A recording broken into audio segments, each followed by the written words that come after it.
प्यारे बच्चों, आज भूगोल के अगले चैप्टर में हम लोग हमारे भारत के मृदा क्षेत्र का वितरण या हमारे भारत में मिट्टी का वितरण क्षेत्र या उसको कितने भागों में वर्गीकृत किया गया है, इसके बारे में आज हम लोग चर्चा करेंगे। तो चलिए चलते हैं। हमारे भारत में मिट्टी का या मृदा का वितरण क्षेत्र कहाँ पर है।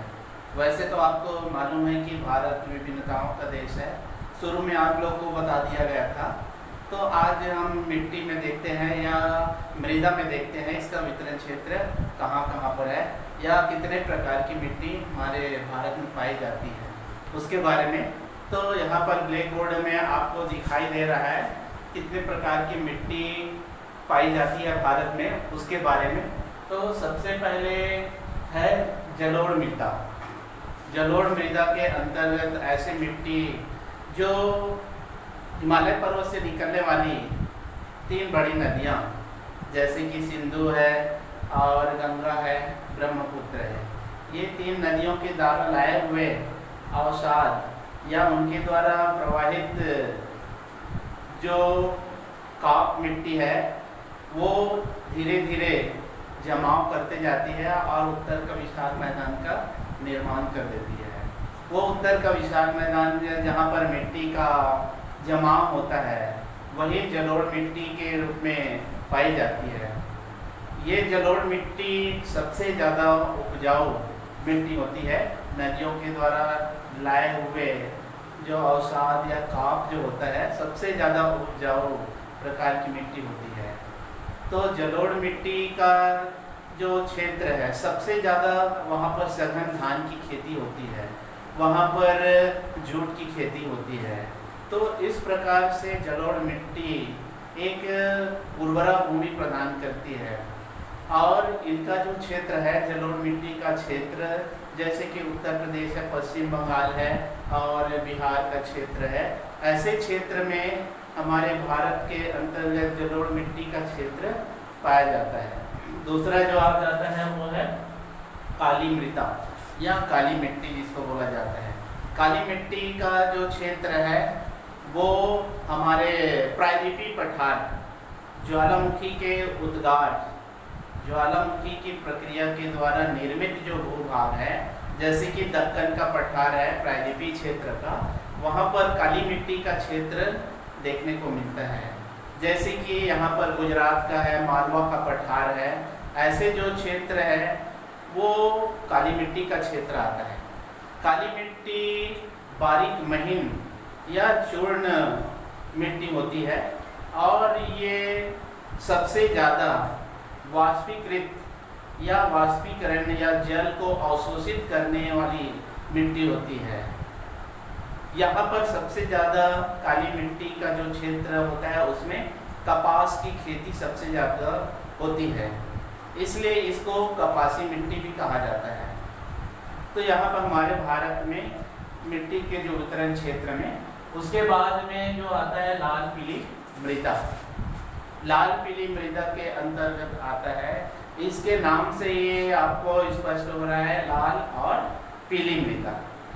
लाल रंग का इसका होना ये साबित करता है कि जैसे कि आग्नेय शैल है, आग्नेय चट्टान जो है या कैंत्रित चट्टान है, इनका रंग के प्रभाव के कारण इनके जो रंग लाल कलर का होने के कारण इसका जो रंग भी लाल हो जाता है।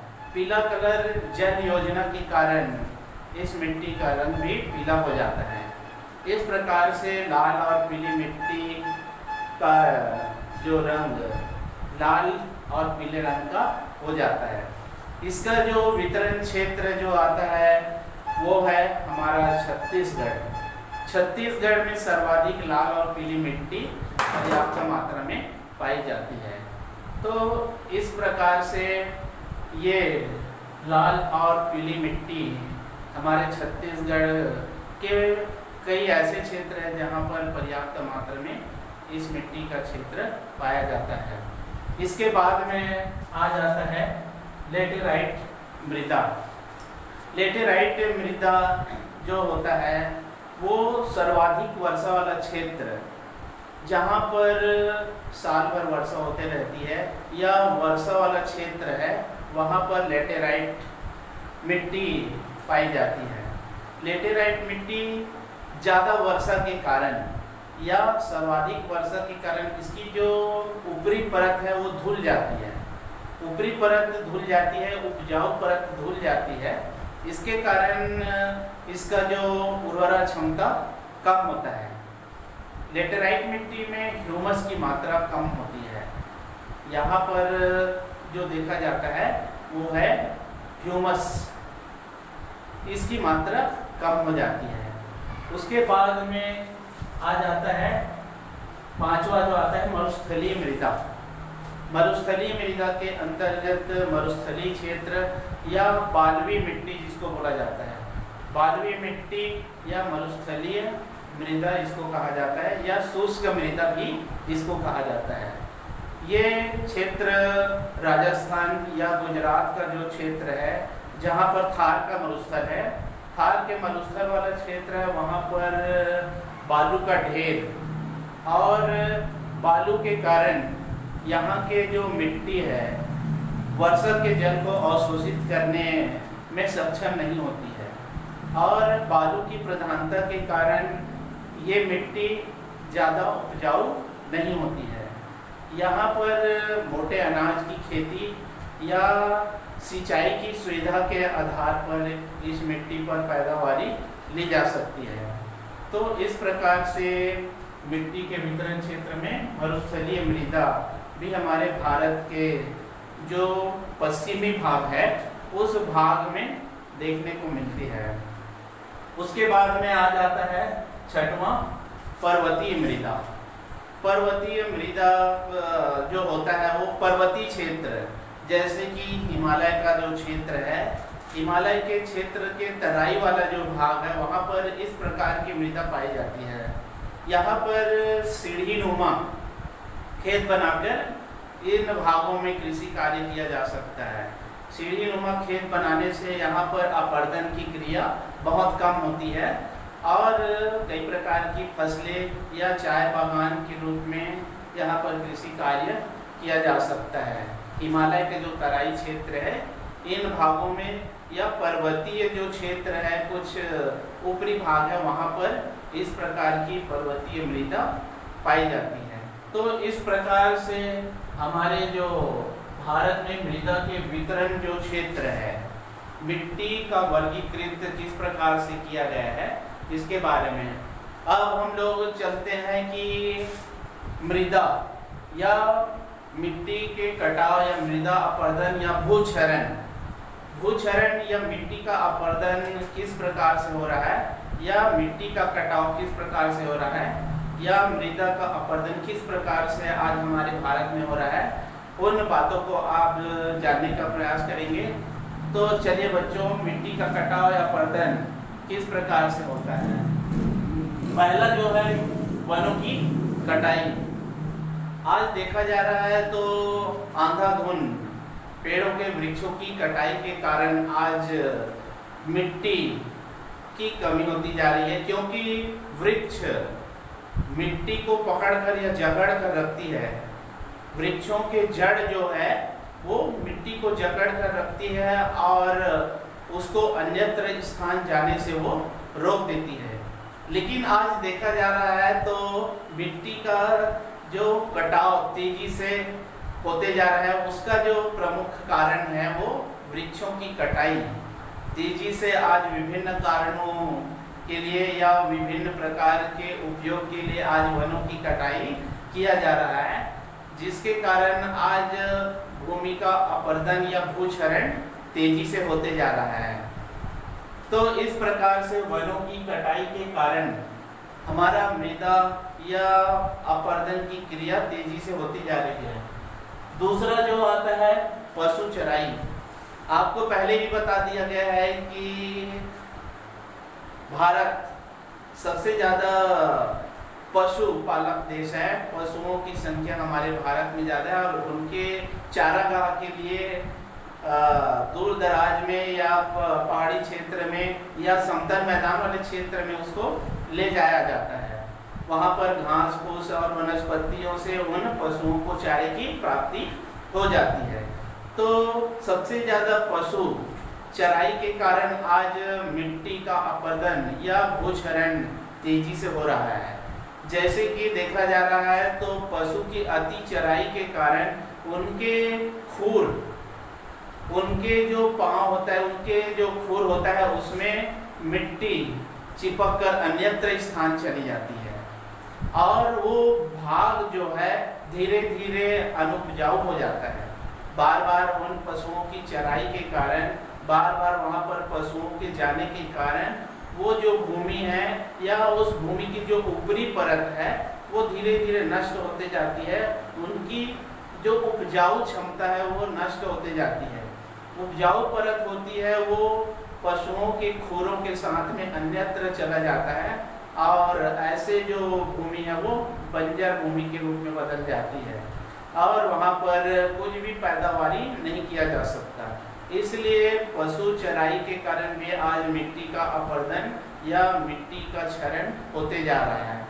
उसके बाद में हम चलते हैं वर्षा। मिट्टी या मृदा का जो अपरदन का और मुख्य कारण है वर्षा। मूसलाधार वर्षा जिन क्षेत्रों में होती है जहाँ पर तेजी के साथ में वर्षा होते रहती है, लगातार वर्षा होते रहती है, उसके कारण उस भूमि का जो ऊपरी परत है जो बहुत ज़्यादा उपजाऊ होता है, वो जो उपजाऊ भूमि अन्यत्र स्थान प्रवाहित होकर चले जाती है और वो जो भाग है वो भूमि जो है वो उर्वरक क्षमता नष्ट कर देती है। तो इस प्रकार से तेज वर्षा के कारण भूमि का क्षरण होता है और वो भाग बंजर भूमि में बदल जाती है। इसके बाद में मृदा अपरदन का और जो कारण है वो है तेज पवन। कई बार ऐसे स्थान है जहाँ पर वायु की गति बहुत तेज होती है और तेज होने के कारण जो धरातल का जो ऊपरी सतह है बार बार वायु की गति चलने के कारण या चलते रहने के कारण वो जो भाग है उनका बार बार धुलते जाती है और वायु की गति के साथ साथ वहाँ की जो उपजाऊ परत धीरे धीरे नष्ट होते जाती है। तो वायु या पवन भी मिट्टी के कटाव का एक कारण बन जाता है। इसके बाद में आते हैं हम अंतिम रासायनिक खाद। सबसे आज देखा जा रहा है कि ज़्यादा पैदावारी के चक्कर में या ज़्यादा उत्पादन लेने के चक्कर में आज कृषक या किसानों के द्वारा रासायनिक खादों का छिड़काव किया जा रहा है। रासायनिक खादों के छिड़काव के कारण आज भूमि में ह्यूमस या जीवाश्म या उसकी उर्वरक क्षमता धीरे धीरे नष्ट होते जा रही है। ऊपरी जो भाग है रासायनिक खाद या कीटनाशक दवाइयों के प्रभाव के कारण वो जो भूमि की उपजाऊपन या उपजाऊ परत नष्ट होते जा रही है और कुछ समय के बाद में वो जमीन या वो जो भूमि है वो बंजर भूमि या अनुपजाऊ भूमि के रूप में विकसित हो जाती है। तो यहाँ पर रासायनिक खाद या कीटनाशक का प्रभाव आज तेजी के साथ में हो रहा है या उसका छिड़काव तेजी के साथ में हो रहा है, जिसके कारण आज मिट्टी की जो उर्वरक क्षमता या उसमें उपस्थित जो तत्व रहते हैं वो धीरे धीरे नष्ट होते जा रहे हैं। तो इस प्रकार से आज हम भारत के जो मृदा क्षेत्र कौन कौन से वितरण क्षेत्र और मिट्टी के कटाव या मृदा अपरदन या भूक्षरण किस किस कारण से होता है इसके बारे में आज हम समझे हैं। इसके बाद में अगला चैप्टर जो दूसरे दिन समझाया जाएगा। धन्यवाद।